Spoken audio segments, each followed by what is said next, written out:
অবশেষে যুক্তরাষ্ট্রের প্রতিনিধি পরিষদে পাশ হলো নতুন স্বাস্থ্যনীতি। ওবামা কেয়ারের মৃত্যু হয়েছে বললেন ট্রাম্প। সিনেটে টিকবে না আশা ডেমোক্র্যাটদের। নিউ ইয়র্কে সরকারি হাসপাতালে কাগজপত্রহীন অভিবাসীদের জন্য আইনি সহায়তা কেন্দ্র চালুর ঘোষণা। বাংলাদেশি কমিউনিটিতে স্বস্তি। ক্ষেপণাস্ত্র উৎক্ষেপণে কৃত্রিম দ্বীপ তৈরি করছে উত্তর কোরিয়া। পিয়ংইয়ং এর বিরুদ্ধে ওয়াশিংটনের নতুন নিষেধাজ্ঞার প্রস্তাব কংগ্রেসে পাশ। এবং সিরিয়ায় স্থায়ী যুদ্ধবিরতির লক্ষ্যে 4টি নিরাপদ অঞ্চল প্রতিষ্ঠায় একমত রাশিয়া, তুরস্ক ও ইরান। চুক্তি বর্জনের ঘোষণা আসাদ বিরোধীদের।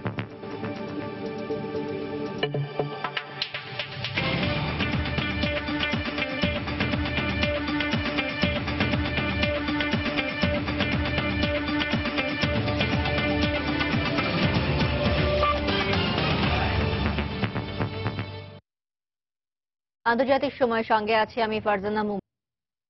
মার্কিন কংগ্রেসের নিম্নকক্ষে পাশ হয়েছে প্রেসিডেন্ট ডোনাল্ড ট্রাম্পের নতুন স্বাস্থ্যনীতি। বৃহস্পতিবার প্রতিনিধি পরিষদে 217-213 ভোটে বিলটি পাশ হয়। তবে ডেমোক্র্যাট পার্টির কেউ বিলের পক্ষে ভোট দেয়নি। এটি বিবেচনার জন্য কংগ্রেসের উচ্চকক্ষ সিনেটে পাঠানো হবে। নতুন বিল পাশের পর ওবামা কেয়ারের মৃত্যু হয়েছে বলে মন্তব্য করেন মার্কিন প্রেসিডেন্ট ট্রাম্প।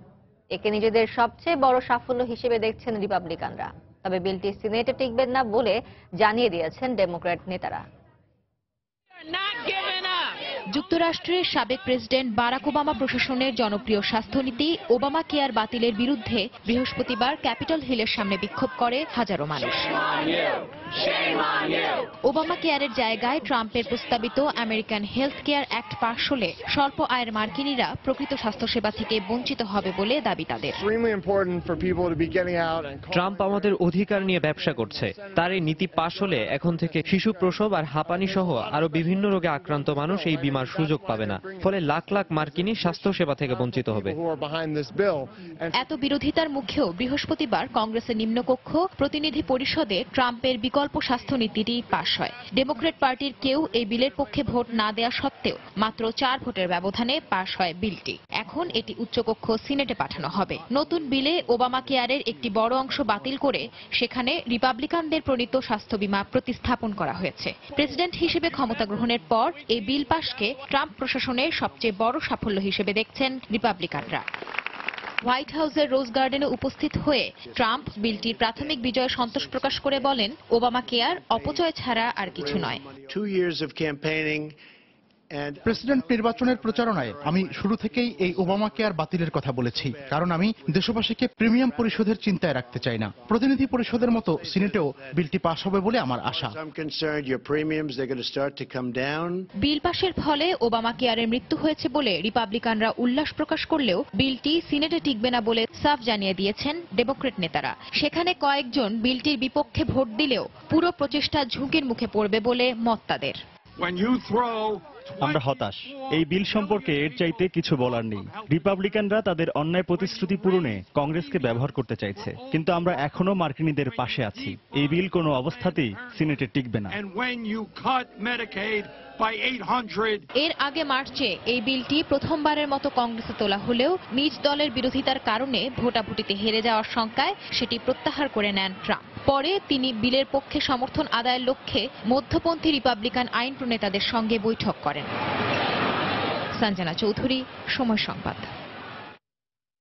এদিকে যুক্তরাষ্ট্রের নিউ ইয়র্কে সরকারি হাসপাতালগুলোতে কাগজপত্রহীন অভিবাসীদের জন্য আইনি সহায়তা কেন্দ্র চালু করার ঘোষণা দিয়েছে নগর কর্তৃপক্ষ। এর ফলে অবৈধ অভিবাসীরা সহজে চিকিৎসা সেবা গ্রহণ করতে পারবেন। এই সিদ্ধান্তে ভীতিকর পরিস্থিতি থেকে বেরিয়ে অনেকেই উপকৃত হবেন বলে জানান প্রবাসী বাঙালিরা। এছাড়া নির্ধারিত মানবাধিকার ও নাগরিক সংগঠনগুলোতে আইনি সহায়তা চালুর কর্মসূচিও হাতে নিয়েছে নিউ ইয়র্কের মেয়র বিল ডি ব্লাজিওর ইমিগ্রেশন দপ্তর। যুক্তরাষ্ট্র থেকে শিহাবুদ্দিন কিসলুর পাঠানো তথ্য ও ছবি নিয়ে ডেস্ক রিপোর্ট। বুধবার সকালে নিউ ইয়র্ক সিটি হলে গণমাধ্যম কর্মীদের সঙ্গে গোলটেবিল বৈঠক করেন নিউ ইয়র্ক সিটির ইমিগ্রেশন কমিশনার নিশা আগারওয়াল। বৈঠকে নিউ ইয়র্কের সরকারি হাসপাতাল ও স্বাস্থ্য কেন্দ্রগুলোতে কাগজপত্রহীন অভিবাসীদের চিকিৎসা সেবা প্রক্রিয়া সহজ করতে আইনি সহায়তা কেন্দ্র চালুর সিদ্ধান্ত হয়। পাশাপাশি সরকারি হাসপাতালগুলোতে অভিবাসীদের যথাযথ চিকিৎসা সেবা নিশ্চিতের আহ্বান জানান আগারওয়াল। স্বাস্থ্য সেবার পাশাপাশি আইনি সহায়তার বিষয়ে নগর প্রশাসনের এই সিদ্ধান্তে আনন্দিত প্রবাসীরা। আমরা অনেকেই জানি না কখন কোথায় ফোন করব এবং কিভাবে ফোনের মাধ্যমে সাহায্য নিয়ে আমরা ওই অ্যাটর্নি দেব। তো তারা অ্যাটর্নি দিচ্ছে, যেহেতু হসপিটালে তারা চিকিৎসাও দেবে এবং অ্যাটর্নিও দেবে। এটা সত্যি খুব ভালো উদ্যোগ। এই পদক্ষেপটা মেয়র যেটা দিয়েছে বা মেয়র এই কাগজপত্রবিহীন ব্যবস্থার জন্য যে সুযোগ সুবিধাগুলি দরকার, এই জন্য আমরা প্রশংসা করি এবং তারা যেন এই সুযোগ সুবিধা পায়। ভয়মুক্ত হয়ে বিশেষ করে আইনি সহায়তার আশ্বাসে প্রবাসীরা উপকৃত হবেন বলে জানিয়েছেন অনেকে। এত ভালো একটা উদ্যোগ নিয়েছে যে যাদের কাগজপত্র কিছু নেই এবং তারা ডাক্তারে যেতে পারবে, ট্রিটমেন্ট নিতে পারবে। এবং আরো একটা ভালো একটা উদ্যোগ নিয়েছে যে আইনিতে সহায়তা দিবে, যেখানে আমাদের যারা কাগজ নাই খুব ভয়তে আইনের কাছে যাইতে পারে না, অনেক কিছু সমস্যা হয়। আমার অনেক বাঙালি ভাই বোন এখানে অবৈধভাবে আছে, তারা আইনি সহযোগিতা পাবে। এই জন্য আমি এই আইনটাকে আমি স্বাগত জানাই। ট্রাম্প প্রশাসনের অভিবাসী বিরোধী অভিযানের শিকার অসহায় কাগজপত্রহীন অভিবাসীদের আইনি সহায়তায় এরই মধ্যে নগর প্রশাসন 1,64,00,000 এবং রাজ্য সরকার $1 কোটি বাজেট বরাদ্দ দিয়েছেন। নিউ ইয়র্ক, যুক্তরাষ্ট্র। প্রেসিডেন্ট হিসেবে শপথ গ্রহণের পর প্রথমবারের মতো নিজ শহর নিউ ইয়র্কে গিয়েও বিক্ষোভকারীদের তোপের মুখে পড়লেন ডোনাল্ড ট্রাম্প। বৃহস্পতিবার নিউ ইয়র্কে পৌঁছানোর পর তার গাড়িবহর ট্রাম্প টাওয়ারের দিকে যাত্রা শুরু করলে বিক্ষোভকারীরা রাস্তার দুই দিকে অবস্থান নিয়ে স্লোগান দিতে থাকে। গুরুত্বপূর্ণ মোড়গুলোয় প্ল্যাকার্ড হাতে দাঁড়িয়ে ট্রাম্পের বিভিন্ন বিতর্কিত নীতির নিন্দা জানায় তারা। প্রেসিডেন্ট ট্রাম্প সম্প্রতি নিউ ইয়র্ক, সিয়াটল, বোস্টন সহ আরও কয়েকটি স্যাংচুয়ারি সিটি বা অভিবাসীদের অভয়াশ্রম হিসেবে বিবেচিত শহর থেকে বরাদ্দ কমিয়ে আনার ঘোষণা দিলে ক্ষুব্ধ হয়ে ওঠে সাধারণ মানুষ। অভিবাসী অধ্যুষিত নিউ ইয়র্ক সিটিতে ট্রাম্পের মতো অভিবাসন বিরোধী বর্ণবাদী নেতাকে মানায় না বলে জানায় তারা। এদিকে চলতি মাসেই প্রেসিডেন্ট ট্রাম্প সৌদি আরব, ইসরায়েল ও ভ্যাটিকান সিটিতে সফরে যাচ্ছেন বলে জানিয়েছে হোয়াইট হাউস। প্রেসিডেন্ট হিসেবে শপথ নেয়ার পর এটাই বহির্বিশ্বে তার প্রথম রাষ্ট্রীয় সফর। অস্ট্রেলিয়ার প্রধানমন্ত্রী ম্যালকম টার্নবুলের সঙ্গে বৈঠক করেছেন মার্কিন প্রেসিডেন্ট ডোনাল্ড ট্রাম্প। বৃহস্পতিবার নিউ ইয়র্কে টার্নবুলের সঙ্গে বৈঠকে অস্ট্রেলিয়াকে গুরুত্বপূর্ণ মিত্র হিসেবে উল্লেখ করেন ট্রাম্প। শরণার্থী নেয়ার বিষয়টি ছাড়াও দুই দেশের সম্পর্ক উন্নয়ন, বাণিজ্য, অর্থনীতি, জাতীয় নিরাপত্তা, সহযোগিতা বৃদ্ধি সহ বিভিন্ন বিষয়ে তাদের মধ্যে আলোচনা হয় বলে জানা গেছে। প্রশান্ত মহাসাগরীয় দ্বীপ নাউরু ও পাপুয়া নিউ গিনির আটক কেন্দ্রে থাকা 1250 জন শরণার্থীকে যুক্তরাষ্ট্রে আশ্রয় দেওয়ার বিষয়ে সাবেক প্রেসিডেন্ট বারাক ওবামার চুক্তির সিদ্ধান্ত বহাল রাখতে প্রাথমিকভাবে অস্বীকৃতি জানালেও পরে তা মেনে নেন ডোনাল্ড ট্রাম্প। ফেব্রুয়ারিতে এই দুই নেতার ফোনালাপে এ বিষয়ে উত্তপ্ত বাক্য বিনিময়ের খবর প্রকাশ হলেও তা অস্বীকার করেন মার্কিন প্রেসিডেন্ট। পরে টুইটার বার্তায় অস্ট্রেলিয়া থেকে শরণার্থী নেয়ার চুক্তিকে নির্বোধের চুক্তি বলে মন্তব্য করেছিলেন তিনি। সামরিক ক্ষেত্রে যুক্তরাষ্ট্রের গুরুত্বপূর্ণ মিত্র অস্ট্রেলিয়া। ইরাক, আফগানিস্তান সহ কয়েকটি দেশে মার্কিন জোটের সঙ্গে সামরিক অভিযানে যোগ দিয়েছে দেশটি।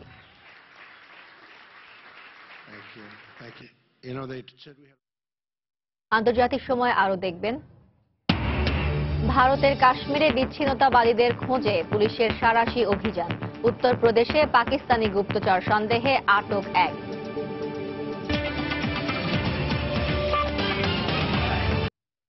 ক্ষেপণাস্ত্র উৎক্ষেপণের জন্য কৃত্রিম দ্বীপ তৈরি করছে উত্তর কোরিয়া। স্যাটেলাইট ছবির বরাতে বিশেষজ্ঞরা এ তথ্য জানান। এর মধ্যেই উত্তর কোরিয়ার বিরুদ্ধে নতুন নিষেধাজ্ঞা আরোপ করেছে যুক্তরাষ্ট্র। এদিকে কোরীয় উপদ্বীপে মার্কিন সামরিক সমাবেশকে সমর্থন করে গেলে চীনকে চরম পরিণতি ভোগ করতে হবে বলে হুঁশিয়ারি দিয়েছে পিয়ংইয়ং। তবে চীন জানিয়েছে তারা উত্তর কোরিয়ার সঙ্গে বন্ধুত্বসুলভ সম্পর্ক বজায় রাখার পাশাপাশি কোরিয়ায় পরমাণু নিরস্ত্রীকরণে কাজ করে যাবে। উত্তর কোরিয়ার উপর মার্কিন নিষেধাজ্ঞার পরিসর বাড়ানোর প্রস্তাব বৃহস্পতিবার প্রতিনিধি পরিষদে 419 এক ভোটে পাশ হয়। কংগ্রেসের উভয় কক্ষে বিলটি পাশের পর এখন সেটিতে প্রেসিডেন্টের স্বাক্ষরের জন্য হোয়াইট হাউসে পাঠানো হবে। উত্তর কোরীয় জাহাজ শিল্প ও বিভিন্ন কোম্পানিকে নতুন নিষেধাজ্ঞার তালিকায় অন্তর্ভুক্ত করা হচ্ছে। মার্কিন অবরোধ আরোপের বিষয়ে উত্তর কোরিয়া খুব একটা চিন্তিত না হলেও কোরীয় উপদ্বীপের পরমাণু নিরস্ত্রীকরণের উদ্যোগে চীন যুক্তরাষ্ট্রকে সমর্থন করায় ক্ষুব্ধ প্রতিক্রিয়া দেখিয়েছে পিয়ংইয়ং। বৃহস্পতিবার দেশটির রাষ্ট্রীয় টেলিভিশন জানায় ওয়াশিংটনকে এ অঞ্চলে সামরিক শক্তি বাড়ানোর সুযোগ করে দিচ্ছে বেইজিং। তবে নরম সুরেই কথা বলছে চীন। উত্তর কোরিয়ার সঙ্গে বন্ধুত্ব বজায় রাখতে চীন প্রতিজ্ঞাবদ্ধ বলে জানিয়েছে দেশটির পররাষ্ট্র দপ্তর। আমরা চাই শান্তিপূর্ণ উপায়ে কোরীয় সংকটের সমাধান হোক, আর এর জন্য সংশ্লিষ্ট সব পক্ষকে গ্রহণযোগ্য আচরণ করতে হবে।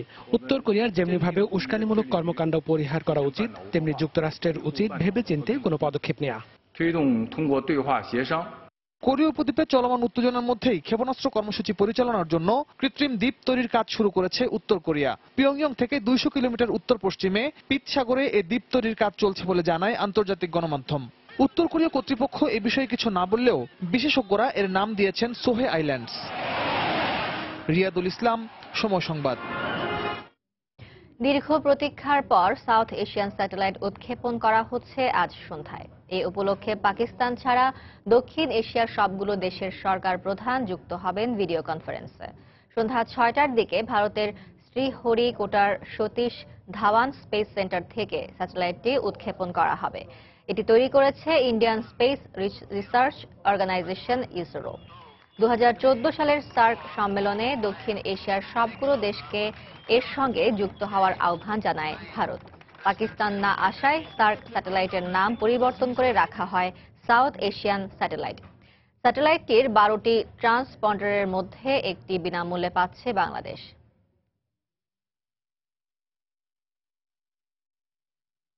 ভারতের দিল্লিতে চলন্ত বাসে মেডিকেল ছাত্রী ধর্ষণ ও খুনের বহুল আলোচিত মামলার 4 আসামির ফাঁসির সাজা বহাল রেখেছেন সুপ্রিম কোর্ট। শুক্রবার স্থানীয় সময় দুপুরের দিকে এ রায় দেওয়া হয়।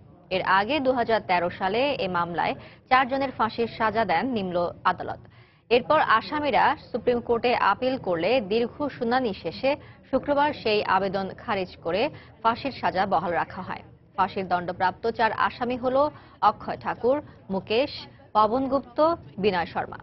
2012 সালের 16 ডিসেম্বর বাসে বাড়ি ফেরার সময় গণধর্ষণের শিকার হয়ে হাসপাতালে চিকিৎসাধীন অবস্থায় মারা যান 23 বছরের মেডিকেল শিক্ষার্থী।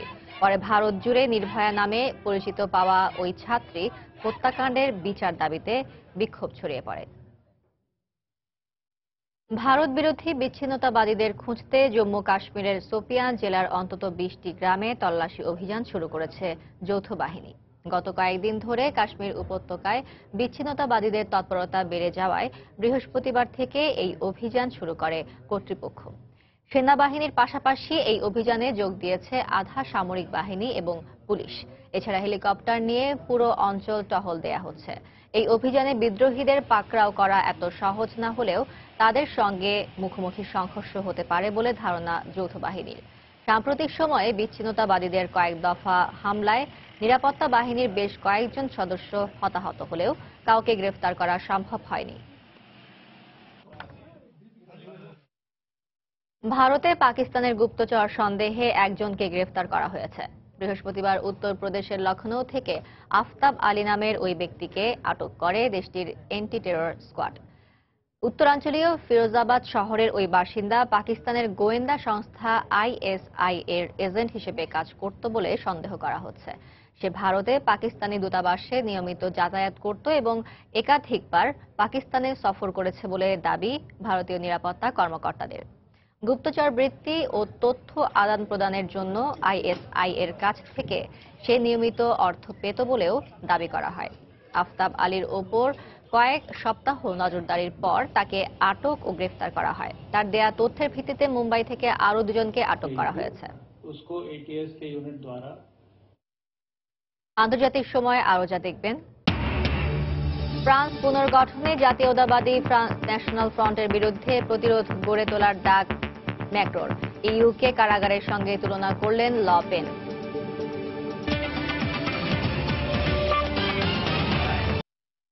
সিরিয়ায় স্থায়ী যুদ্ধবিরতির লক্ষ্যে 4টি নিরাপদ অঞ্চল গড়তে রাশিয়া, তুরস্ক ও ইরানের চুক্তি স্বাক্ষরের মধ্য দিয়ে শেষ হলো 2 দিনব্যাপী আস্তানা শান্তি আলোচনা।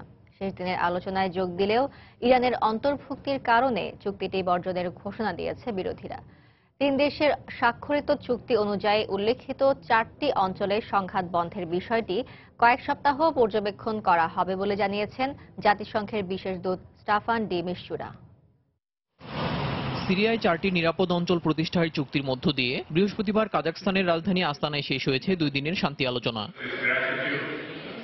সিরিয়ায় যুদ্ধবিরতির নিশ্চয়তা দানকারী দেশ হিসেবে এই চুক্তিতে স্বাক্ষর করে রাশিয়া, তুরস্ক ও ইরান। আস্তানায় 4র্থ দফায় এই আলোচনার প্রথম দিনে সিরিয়ায় সংঘাত বন্ধে রাশিয়ার পক্ষ থেকে নিরাপদ অঞ্চল প্রতিষ্ঠার প্রস্তাব করা হয়। তুরস্ক ও ইরানের সম্মতিতে বৃহস্পতিবার চুক্তিটি স্বাক্ষরিত হয়। উত্তরাঞ্চলীয় ইদলিবের বিদ্রোহী নিয়ন্ত্রিত এলাকা, হোমস ও দামেস্কের কিছু অঞ্চল ও দক্ষিণাঞ্চলীয় দেরা শহরে এই নিরাপদ অঞ্চল গড়ে তোলার কথা বলা হয়েছে। বিরোধীরা দ্বিতীয় দিনের আলোচনায় যোগ দিলেও ইরান ও তাদের মিলিশিয়ারা সিরীয় সরকারের পক্ষ নিয়ে বিদ্রোহীদের নির্বিচারে হত্যা করছে এমন অভিযোগ করে দেশটি চুক্তিতে অন্তর্ভুক্ত থাকায় তা বর্জনের ঘোষণা দেয় তারা। চুক্তিটি স্বাক্ষরের সময় বিদ্রোহী প্রতিনিধিরা এর বিরুদ্ধে সোচ্চার হয়। ইরান গণহত্যা চালিয়ে কি করে শান্তির নিশ্চয়তা দানকারী হয় তাদের আমরা মেনে নেব না, তাই এ চুক্তি প্রত্যাখ্যান করছি। বিদ্রোহী এলাকাগুলোতে শিশু, নারী, পুরুষদের হত্যার কথা আমরা ভুলে যেতে পারি না। অন্য সবার মতো আমরাও চাই সিরিয়ায় সংঘাত বন্ধ হোক। এখানে অনেকগুলো পক্ষ আলোচনায় বসেছে, আশা করি আমাদের দাবিগুলো বিবেচনায় নেওয়া হবে। আপাতত 4টি নিরাপদ অঞ্চল প্রতিষ্ঠার নিশ্চয়তাকে সাফল্য হিসেবে দেখছেন জাতিসংঘের সিরিয়া বিষয়ক বিশেষ দূত স্টাফান ডি মিস্তুরা। সিরিয়ার জনগণ যে কোনো মূল্যে সংঘর্ষ থেকে মুক্তি চায়। 6 বছর ধরে চলা যুদ্ধ দেশটিকে বিপর্যস্ত করে তুলেছে। চুক্তি স্বাক্ষরকারী 3 দেশের উপর আমরা ভরসা রাখতে পারি। চুক্তি বাস্তবায়ন হচ্ছে কিনা আগামী কয়েক সপ্তাহ তা পর্যবেক্ষণ করা হবে। 4টি অঞ্চলে সংঘাত বন্ধের এ প্রক্রিয়া সারা দেশেই সহিংসতা বন্ধের পথকে ত্বরান্বিত করবে বলে আশা করছি। সিরিয়ায় স্থায়ীভাবে যুদ্ধ বন্ধে আরও অগ্রগতির জন্য রাশিয়া, যুক্তরাষ্ট্র ও সৌদি আরবের সঙ্গে কাজ করতে চায় বলে জানিয়েছেন রুশ মধ্যস্থতাকারী হিসেবে আস্তানা আলোচনায় যোগ দেয়া আলেকজান্ডার লেভরেন্তিয়েভ। দুর্ভাগ্যবশত সিরিয়ার সশস্ত্র বিদ্রোহী প্রতিনিধিদের সঙ্গে এবার আমরা আলোচনার সুযোগ পাইনি। সিরিয়া বিষয়ে পরবর্তী পদক্ষেপের জন্য যুক্তরাষ্ট্র এবং আঞ্চলিক শক্তি সৌদি আরব, কাতার ও মিশরের সঙ্গে আলোচনাকে গুরুত্ব দিচ্ছি আমরা। এর মাধ্যমে কিছু জটিল বিষয়ের সমাধান সম্ভব হতে পারে। জুলাইয়ের মাঝামাঝি আস্তানায় আবারও সিরিয়া বিষয়ে শান্তি আলোচনা হবে বলে জানিয়েছেন কাজাখস্তানের পররাষ্ট্রমন্ত্রী। এদিকে রাশিয়া ও ইরান এই চুক্তির আনুষঙ্গিক বিষয়গুলো নিয়ে শিগগিরই সিরীয় সরকারের সঙ্গে আলোচনা করে তা বাস্তবায়ন করবে বলে আশা প্রকাশ করেন সিরীয় সরকারের প্রধান মধ্যস্থতাকারী বাশার আল জাফরি। এই চুক্তিকে স্বাগত জানিয়েছেন জাতিসংঘ মহাসচিব আন্তোনিও গুতেরেস। সৌদি আরব চুক্তিটিকে সমর্থন করে বলে জানালেও এ ব্যাপারে বিস্তারিত জানা প্রয়োজন বলে মন্তব্য করে। মার্কিন পররাষ্ট্র দপ্তরের এক বিবৃতিতে বলা হয়েছে, সিরিয়া বিষয়ে বিবদমান পক্ষগুলোর মধ্যে এই চুক্তি দেশটিতে সহিংসতা কমাবে বলে আশা করছে তারা। এর মধ্যেই সিরিয়ার ইদলিব ও হামায় বিমান ও ড্রোন হামলার খবর পাওয়া গেছে। এতে এক শিশু নিহত ও বেশ কয়েকজন আহত হয়েছে বলে জানা গেছে। দেলোয়ার হোসেন, সময় সংবাদ। সিরীয় সরকার 2013 সালের চুক্তি লঙ্ঘন করে এখনো রাসায়নিক অস্ত্র উৎপাদন করছে বলে পশ্চিমা গোয়েন্দা সংস্থার বরাতে জানিয়েছে বিবিসি। কিছু গোয়েন্দা নথিপত্রে জানা গেছে দামেস্ক ও হামার 3টি কেন্দ্রে সরকার এই অস্ত্র উৎপাদন ও মজুত করছে। ইরান, রাশিয়া ও সিরীয় সরকারের অন্য মিত্ররা এ ব্যাপারে অবহিত বলে জানানো হয়। গত 4 এপ্রিল বিদ্রোহী নিয়ন্ত্রিত ইদলিবে রাসায়নিক হামলায় অন্তত 90 জন নিহত হয়। এ হামলার জন্য সরকারি বাহিনীকে দায়ী করা হলেও বরাবরই তা অস্বীকার করেছেন প্রেসিডেন্ট আসাদ। সিরিয়ায় রাজনৈতিক পরিবর্তনের জন্য প্রেসিডেন্ট আসাদের বিরুদ্ধে লড়াইয়ে মার্কিন জোটের সঙ্গে যোগ না দিতে ব্রিটিশ প্রধানমন্ত্রী থেরেসা মেকে সতর্ক করেছে বিরোধী দলগুলো। 8 জুনের নির্বাচনে জয় পেলে থেরেসা মে যেন সিরিয়া যুদ্ধে অংশ না নেন এ ব্যাপারে তাকে সতর্ক করেন লেবার পার্টির নেতা জেরেমি করবিন ও লিবারেল ডেমোক্রেটিক পার্টির নেতা টিম ফ্যারন। ব্রিটিশ সরকার যুক্তরাষ্ট্র ও আরব দেশগুলোর সঙ্গে সিরিয়া যুদ্ধে জড়ানোর পরিকল্পনা করছে এমন খবর প্রকাশিত হওয়ার পর বিরোধীদের এ অবস্থান জানা গেল। গত মাসে লেবার পার্টি নেতা জেরেমি করবিন প্রধানমন্ত্রী থেরেসা মেকে জাতিসংঘের মধ্যস্থতায় সিরীয় সংকট সমাধানে সমর্থন দেওয়ার আহ্বান জানান।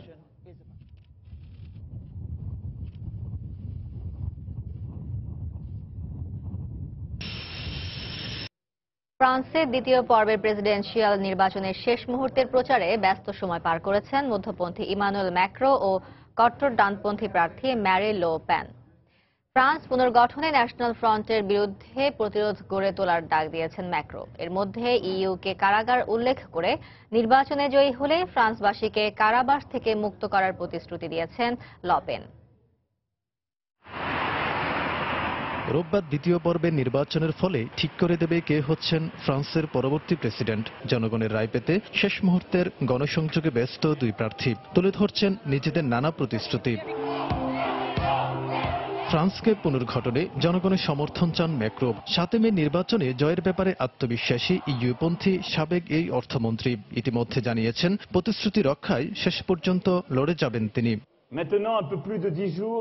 আমরা ফ্রান্সকে পুনর্গঠন করব, বিভাজন ভেঙে সবাইকে একত্রিত করব।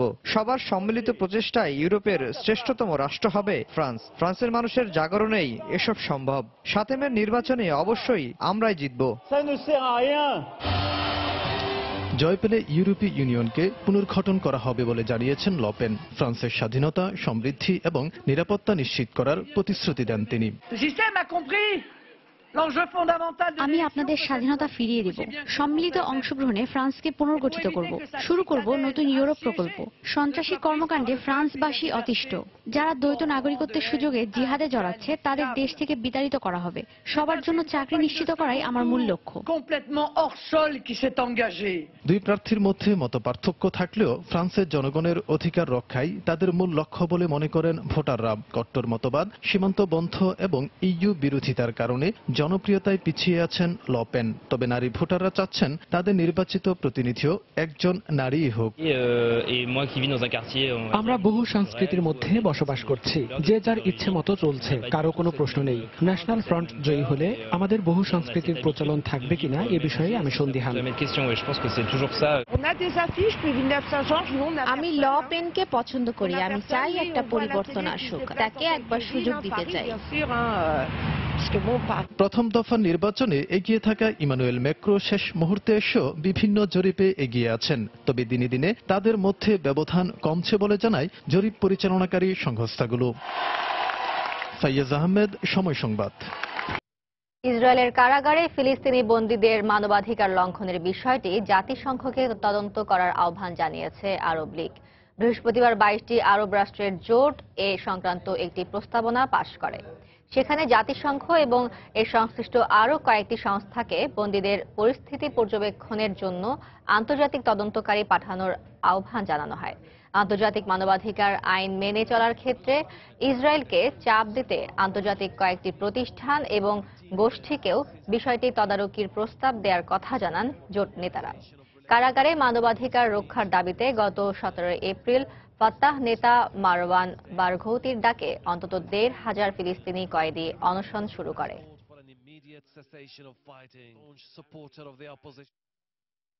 ইরাকের কৌশলগত গুরুত্বপূর্ণ মসুল শহরের ওল্ড সিটি এবং গ্র্যান্ড আল নুরি মসজিদের নিয়ন্ত্রণ প্রতিষ্ঠা এখন সময়ের ব্যাপার বলে জানিয়েছেন দেশটির স্বরাষ্ট্র মন্ত্রণালয়।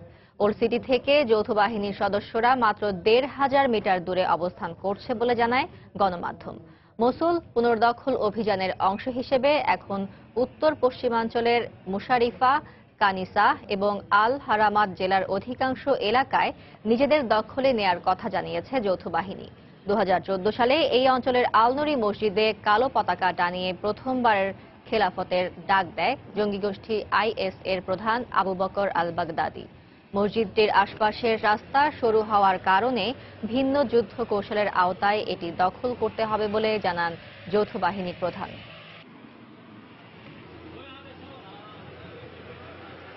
জুন মাসে অনুষ্ঠেয় যুক্তরাজ্যের জাতীয় নির্বাচনে ইউরোপীয় ইউনিয়ন হস্তক্ষেপের চেষ্টা করছে ব্রিটিশ প্রধানমন্ত্রী থেরেসা মের এমন অভিযোগ নাকচ করে দিয়েছেন ইউরোপিয়ান পার্লামেন্টের প্রেসিডেন্ট।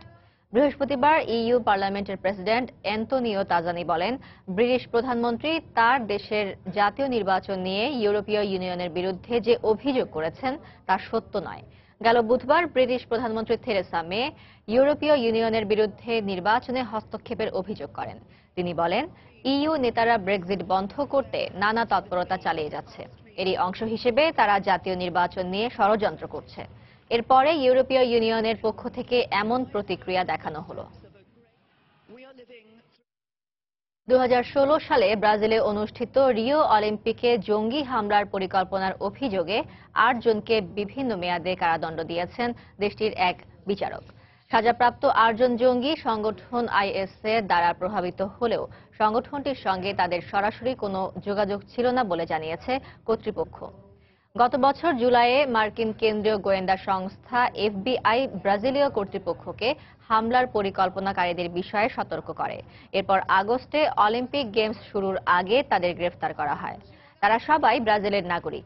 অভিযুক্তদের দলনেতা লিওনিদ এল কাদরি ডি মেলোকে 15 বছরের কারাদণ্ড দেয়া হয়েছে। দলের বাকি সদস্যদের 5 থেকে 6 বছরের কারাদণ্ড দেয়া হয়েছে।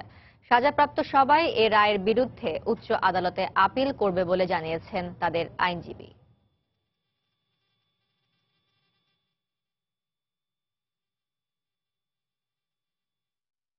আন্তর্জাতিক সময়ের শীর্ষ সংবাদ জানিয়ে দিচ্ছি আর একবার। অবশেষে যুক্তরাষ্ট্রের প্রতিনিধি পরিষদে পাশ হলো নতুন স্বাস্থ্যনীতি। ওবামা কেয়ারের মৃত্যু হয়েছে বললেন ট্রাম্প। সিনেটে টিকবে না আশা ডেমোক্র্যাটদের। নিউ ইয়র্কের সরকারি হাসপাতালে কাগজপত্রহীন অভিবাসীদের জন্য আইনি সহায়তা কেন্দ্র চালুর ঘোষণা। বাংলাদেশি কমিউনিটিতে স্বস্তি।